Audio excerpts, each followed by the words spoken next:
Hi friends, welcome to my channel. ఒక అరుదైన స్వరూపం, ఒక అపురూపమైన దేవాలయం. రామనామం ఎక్కడ ఉంటే అక్కడ హనుమంతులవారు ఉంటారు అనే దానికి ఒక ప్రత్యక్ష నిదర్శనం. మనం చాలా సార్లు వినే ఉంటాం. రామ జపం లేదా రామ భజన చెయ్యడం స్టార్ట్ చేస్తే అక్కడకి కోతులు వస్తాయి.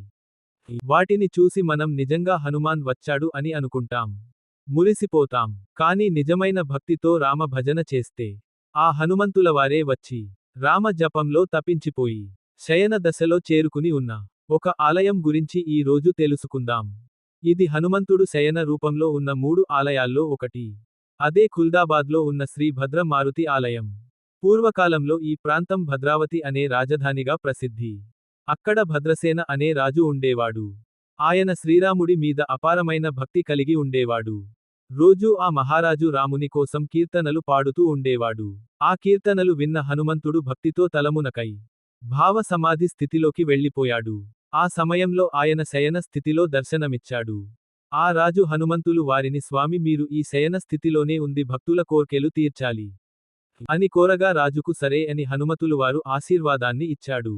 ఈ ఆలయం మహారాష్ట్రలోని ఔరంగాబాద్ జిల్లాలోని కుల్దాబాద్ గ్రామంలో ఉంది. అద్భుతమైన శాంతియుత వాతావరణం, ప్రకృతి ఒడిలో భక్తి పరవశంలోకి తీసుకెళ్తుంది ఈ దేవాలయం. Thank you for watching and please subscribe my channel. Next video శయన రూపంలో ఉండే 3 ఆలయాల గురించి తెలుసుకుందాం. అప్పటి వరకు మీ అందరికీ జై శ్రీరామ్.